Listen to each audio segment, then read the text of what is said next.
Okay, hey everyone, how's it going? It's FoxAkimbo here, and this is my 1 year anniversary, so I wanted to do a cool video to celebrate it. This is going to be more of a chill video, but if you like Q&As and you want to find out a little bit more about me, the guy behind the camera, then I guess stay tuned and watch this, because one of my favorite videos on YouTube is the Billie Eilish Same Interview, Different Years, right? And I don't even like Billie Eilish, but I do like to watch it just to see her grow, right, as a person. So I thought it'd be kind of cool if I do the same thing, and in future years I'll have a little time capsule to go back on and see how I thought of the world and my online career, I guess you can call it, back in 2022. The thing is though, Billie Eilish in her 5th year is still younger than me in my 1st, and she made it a lot bigger than I ever will. So a lot of these questions, especially for the Billie Eilish portion, are going to be not really too applicable to me, but I will try and answer them the best I can. And this isn't to try and big myself up or say I'm like, as big as Billie Eilish. I just think it's a cool little time capsule thing to do. And there's also some questions at the end that are sent in by you guys, so we've got a little bit of variance there. So let's get into it. And in future years, this will be a more interesting video because I'll be able to react and see how anything's changed. My name, at least online, is FoxAkimbo. It is the 19th of January 2022. I am 20 years old. I currently have 181 followers on Instagram, so there are only 59 search results when you Google FoxAkimbo. The most liked picture of me on Instagram is me sitting on a counter captioned, "Charlie, I want to live in squalor." I also have this. Who's the most followed person that follows me? Who is it? The most followed person who follows me, at least on Twitter, is Kelsey Weekman, who so graciously accepted to be in my documentary. The most famous person in my phone is no one, because I don't ever get people's phone numbers. My most viewed video is the Do Not Research Iceberg Part 1, and it has 366,000 views, which is mental. My best video so far would probably be my most recent one, probably the Missing Persons Iceberg. I quite like the Do Not Research Iceberg Revisited. Unsolved Mysteries as well, that one was quite good. The Glitch Iceberg, the Darkest TV Episodes Iceberg, those ones are all my favorites, I would say.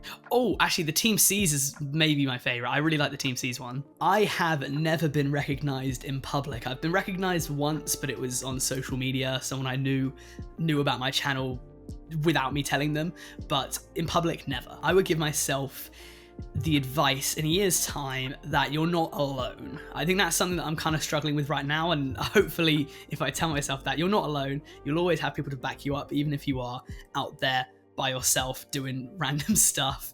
You're not alone. I would tell myself a year ago that there is light at the end of the tunnel, that COVID won't last forever, and that you shouldn't be angry at the world because it's ruined your plans. Sometimes you roll the dice and you get 6s, sometimes you get snake eyes, but you keep on playing. I think all the artists that inspire me most are the bedroom artists, like the ones that are really big on like social media, literally just from coming, like MXM Toon, I think is definitely one that I really like, just making music at home, because they prove that you don't need a massive label behind you. So definitely, basically any indie artist. The biggest thing to happen to me on YouTube was definitely getting a sponsorship. That's really cool. I video call with my family maybe once to twice a week, and then text most days, but obviously I'm at school and I'm quite a far way away from them, so I can't see them as much as I would like.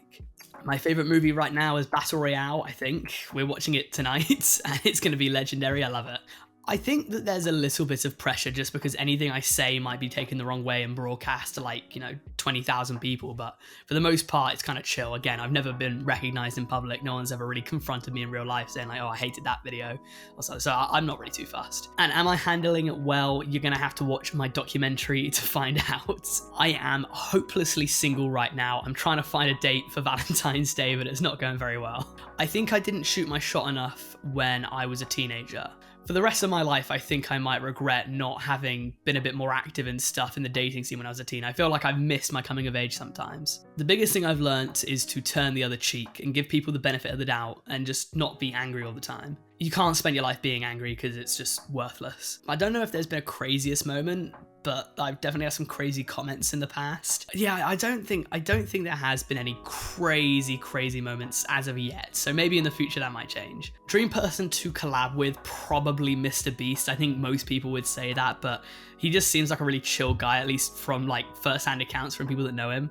And I think the video would be really awesome. Country I'd love to visit. I've always wanted to go to South Korea, and I don't know why, but I really want to go to Korea at some point. Maybe it's because I was like, I want to go to Asia, but I don't want to be like all the other white kids and say I want to go to Japan. There's something about it. I just really want to go South Korea. I really like Origami Angel. I think you guys need to check them out. I love their songs. I've been getting into like American rock recently.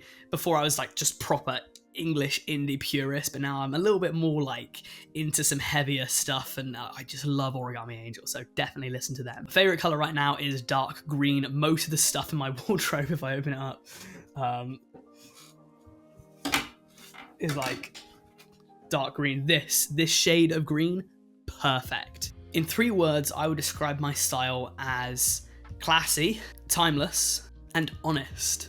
I feel like YouTube needs another competitor to give it a run for its money. I think that a lot of the policies that it enacts as of recent have not been good, and there was a couple years there where it just was fine, but recently it just keeps on bubble wrapping up its content, and there's not really much you can do to push the boundaries anymore. At least nothing, there's no edge, it's just lost its bite. And there's some cursed stuff from back in the day that just would not fly today. And that really kind of does bug me, because it means that YouTube isn't a place where you can broadcast yourself, it's where you can broadcast what they want you to. Only certain things are going to work, only certain things they're going to push. They don't focus on small creators enough, they focus on who's trending. Removing the dislike button was absolutely horrendous. We recently lost JCS, criminal psychology, and YouTube should hang its head in shame for that, because it's just not right. There is a place for cursed content out there, but YouTube just doesn't care anymore, so that does kind of bug me. There's a lot of stuff that's made it better, and there's a lot of stuff that's dragged it down, but I think that people that want to push boundaries have really suffered. My philosophy is be the person that 6-year-old you wanted to be when he grew up. I think that if we were like who we wanted to be when we were kids, everyone would be nice, everyone would be successful, but like more courteous and more living a dream. Who wants to grow up and become a Karen? Who wants to grow up and become a grumpy old man or a criminal? No one. So be the person that you wanted to be when you were young. The best approach to making videos, I might disagree with this in a year, but is to give the people what they want. I'm not even too massive into the kind of videos I make. I don't watch many outside of them, but I know that you guys do enjoy them. And when I started, I wanted to entertain people. And it just so happens that now I can make a little bit of money off of it, and people like to see what I can give them. And if I can try and just make a few people's days better, then that works for me. If I can entertain people for 20 minutes, half an hour, 40 minutes, that's my job done. In a year, I want to say, I hope you're doing well, because I'm really excited for what you are doing and where you might be. I might be in this country, I might be in North America, I might be living with my mates. No matter what, I think you'll be doing just fine. So good luck with the next year ahead, I guess. Good luck with 2023, man. Okay, so those are all the Billie Eilish questions done. So now we'll get on to the fan submitted questions. Any future plans for the channel? I do. I have a really good idea for a series, but it's gonna be really tough to pitch. I want to do a Rise and Fall series, but I want to speak to the creators that have fallen, I guess, and speak about their failure. Because I think that would be really interesting to interview them and get their point of view of what went wrong. Did they get cancelled? Did something happen? Like, did the landscape of YouTube change? Why were they more successful back in the day, and why are they not so much now? The problem with this, though, is it's really tough to message a person and say, you've fallen.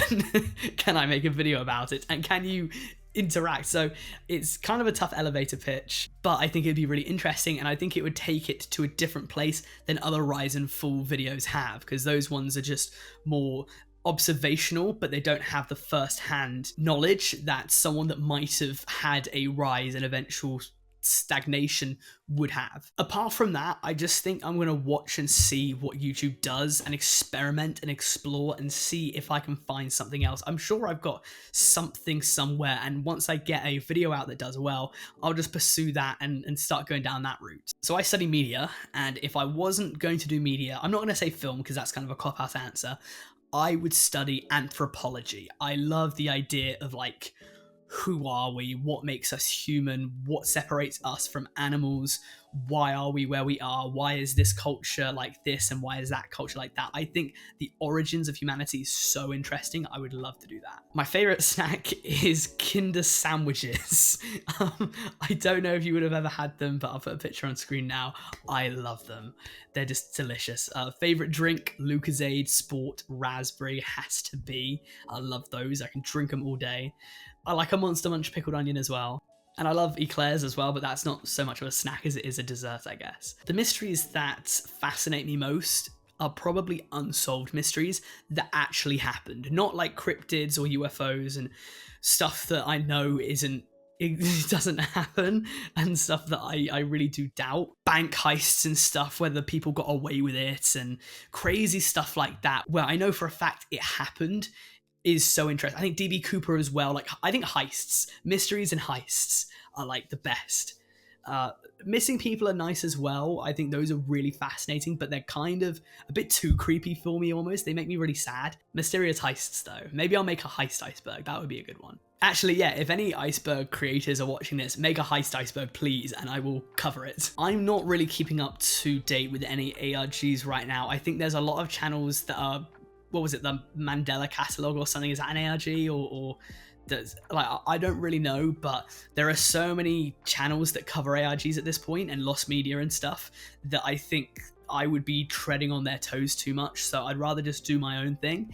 And, you know, what we do is similar, but I don't really feel like I care so much. Internet oddities, though, I do like. So we'll see a lot more of those because those are just so fun. British life right now is mental, and it's something that in a couple of years' time we'll be looking back at and just laughing. Our Prime Minister is getting ousted because he had a sesh during the pandemic, and rightly so. Fucking hell. We need a shake-up because the amount of sleaze and scandals is insane. We have had so many stupid things come out. It's absolutely diabolical that we still have this bloke in power, and I don't like getting political or anything, but it's a joke. It's like, we should be embarrassed because we've been taken for a ride one too many times. My favorite species of fox is the Arctic fox. How has my channel affected my growth and personal life? Has it been better, and how do I feel about the content creating journey so far? It's been great for my personal life, I think. I mean, for my university degree, maybe not so much, because now I have to try and balance this with getting a degree, and it's very tough sometimes. But outside of that, I have a hobby that I just love doing. I have more money now, so I can go out and do crazy things, and I don't have to worry so much about spending, you know, because I have a part-time job. It's always an icebreaker, but the only thing is that all of my friends keep on bringing up my channel in front of people that don't know it, and I don't really like disclosing it to people that don't know me so well. I tell my friends in confidence, and then they'll just bring it up at a party or something, and then it's like really awkward. I hate people just finding out about my channel through someone else. It's awful. So apart from a few embarrassing things here and there, it's generally all right, and my content creating journey so far is absolutely insane to me. In a year, I gained more than 30,000 subs. That is incredible. The worst film I've ever seen has to be either Justice League, the Joss Whedon version, or Star Wars The Last Jedi. I think it's Star Wars The Last Jedi. I hate that movie so much. I think they got every single thing wrong, and it infuriates me to this day. They had the pieces to make a really, really good Star Wars trilogy after a pretty decent first movie, and then they completely threw it all away with some absolutely ludicrous writing, irrelevant, boring characters. Some characters were ruined. I mean, it was an absolute nightmare, and I'm still just getting angry talking about it right now because I think that it might not be as bad technically as some of the other ones I've seen, but just with the amount of budget, with the amount, I mean, it's Star Wars, created by Disney, but it ruined every little chance it got. It ruined like, what, $150 million budget or something. It had every resource available and it blew it all. My favorite thing about being a content creator is just really nice comments. I just love reading some nice things that people that I will never meet have to say, and the fact that some people watch it with their friends, the fact that I know that there's a woman that watches it with her daughter. I think that there's been a couple or two that have met on my Discord and stuff. Just bringing people together, I guess, and entertaining. That's all I care about, just entertaining and telling stories. That's what I want to do. If I could change what my channel does, I don't know what I would do. I would probably just make it like a vlog or something. I don't know. Definitely transition earlier if I was still getting the same views on all of these videos. I don't really know what I would do. I would just try to make something really artistic and stylistic and stuff. Having a YouTube channel over the past year has impacted what I want to do with my life. If you were to have asked me a year ago, I don't think I would have ever seen this coming, that once I finish my degree, I might be able to do this full time.